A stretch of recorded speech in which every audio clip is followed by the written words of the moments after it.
یا رسول اللہ میں اپنے بیٹے سے ناراض ہوں, 6 سال ہو گئے ہم نے کلام نہیں کیا. یا رسول اللہ میرا دل بھرا ہوا ہے, میرے بیٹے نے مجھے بہت اذیت دی ہے.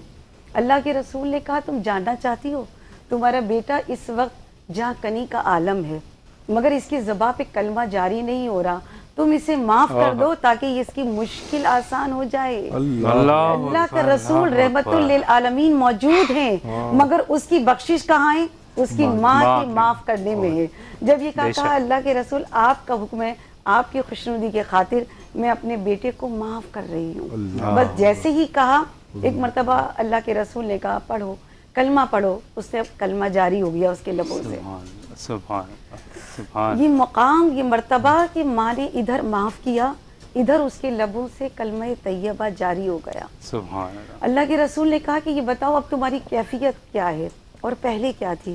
کہا یا رسول اللہ جب تک میری ماں نے مجھے معاف نہیں کیا تھا میں دیکھ رہا تھا میرے سامنے ڈراؤنی خوفناک شکل کے لوگ آ رہے تھے جو مجھ پر حملہ کر رہے تھے, اور جیسے ہی میری ماں نے مجھے معاف کیا اب میں نے دیکھا کہ نورانی چہرے والے لوگ میری جانب آ رہے ہیں.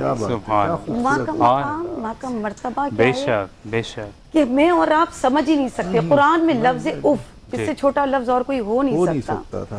خدا نے جہاں جہاں اپنی اطاعت کا حکم دیا ہے نا, وہاں ساتھ ساتھ کیا کہا کہ والدین کے ساتھ حسن سلوک سے پیش آؤ, احسان کرو, چاہے وہ مشرک ہی کیوں نہ ہو, چاہے وہ کافر ہی کیوں نہ ہو. پروردگار عالم اتنا زور دے رہا ہے کہ دیکھو اف نہ کرنا. مگر آج کا جو معاشرہ ہے یہ بہت بڑا المیہ ہے.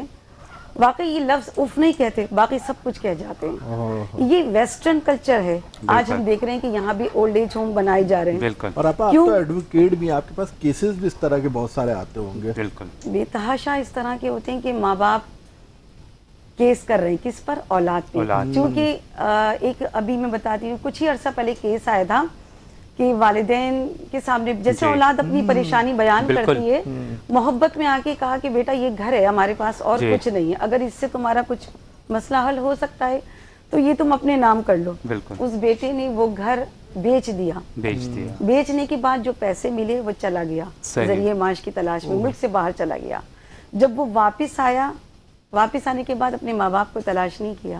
ماں باپ ادھر ادھر بھٹکتے رہے, رشتہ داروں کے کس طرح سے زندگی گزاری. مگر جب انہیں پتا چلا نا کہ ان کا وہ بیٹا اب صاحب ثروت ہو گیا ہے, اب وہ باحیثیت ہو گیا ہے. ماں باپ ان کے پڑوس میں ہی رہتے تھے, ایک وکیل تھے, تو وہ ان کے پاس گئے کہ ہم چاہتے ہیں کہ ہم اپنے بیٹے پہ کیس کریں, کیا کوئی ایسا قانون ہے یا کچھ ایسا ہے؟ ہمارے پاس جو کچھ جمع پونجی تھی ہمارے بیٹے کی ہی تھی, مگر ہم سے غلطی یہ ہوئی کہ ہم نے اس وقت میں اس گھر کو بیچ دیا اور اس کے حوالے کر دیا. مگر آج وہ بیٹا ہمیں پہچانتا بھی نہیں ہے, ہمارا احساس نہیں کرتا.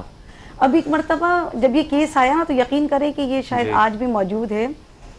وہ ماں باپ کہہ رہے ہیں کہ ہمیں اپنا گھر چاہیے, مگر جہاں اتنی برائیاں ہیں ہمارے معاشرے میں اور ہم دیکھتے ہیں, مگر وہاں یہ اچھائیاں بھی ہیں.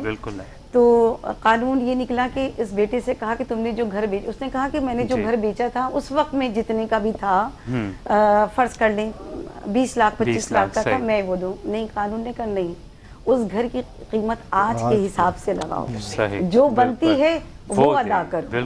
اب اس بیٹے نے کہا اگر آج کے حساب سے میں قیمت دوں تو یہ تو پھر آج کروڑوں سے بھی اوپر جاتی ہے. کہا کہ میں اگر آپ کو, اب ماں باپ کے پاس آیا, آنے کے بعد کہا کہ آپ مجھے ہو سکے تو معاف کر دیں, میں گناہ کے راستے پہ چل پڑا تھا, میرے پاس جو کچھ ہے وہ سب آپ کا ہے, اور وہ یہ جتنی بھی آپ کی بنتی ہے قیمت وہ میں دینے کو تیار ہوں.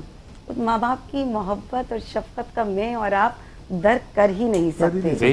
وہ ماں باپ واپس کورٹ میں آئے اور کہا ہم اپنا کیس واپس لے رہے ہیں, ہمیں کچھ نہیں چاہیے, ہمیں ہمارا بیٹا مل گیا. کتنا میں یہاں, میرے ماں باپ اس دنیا میں نہیں ہیں, مگر میں آج لمحہ لمحہ اپنے ماں باپ, میں کیا تمام اولادیں, ہم عمر کے کسی بھی حصے میں پہنچ جائیں نا, اپنے ماں باپ ہمیشہ یاد آتے ہیں. مگر آج میں جس مقام پر ہوں یہ شاید میرے ماں باپ کی دعائیں اور ان کی تربیت ہے.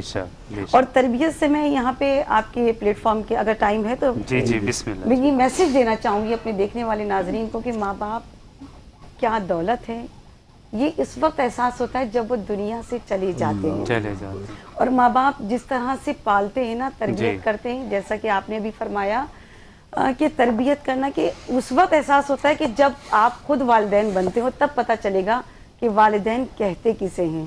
اور اللہ کے رسول نے کہا کہ تم اس ایک رات کا بھی قرض نہیں اتار سکتے جب تم اپنی ماں کے شکم میں تھے.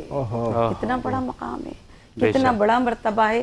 قرآن میں، قرآن کا نزول اسی مہینے میں ہوا، قرآن کا تقاضا یہی ہے. پروردگار عالم جو ماہ مبارک میں اور آپ داخل ہو چکے ہیں، پروردگار عالم ہماری مہمان نوازی کر رہا ہے. کون؟ جو رب العالمین ہے، ہم اس کے مہمان ہیں. اگر ہم اور آپ یہی چاہتے ہیں نا کہ پروردگار عالم ہم سے راضی ہو جائے، تو یقیناً جہاں اتنی عبادتیں ہم کر رہے ہیں، نماز، روزے، قرآن کی تلاوت، اللہ کے رسول شعبانیہ، خطبہ شعبانیہ میں جب رمضان المبارک کی اہمیت بتائی نا، اس وقت مولا کائنات نے سوال کیا، یا رسول اللہ آپ نے ایک طویل فہرست بتائی ہے جی. عبادتوں کی، ماشاءاللہ. منزلتوں کی، کہ رمضان ایسے گزارے، بالکل. یہ اذکار، یہ دعائیں، جی. یہ نمازیں، ان میں افضل ترین جی. عبادت کیا ہے، افضل ترین عمل کیا ہے؟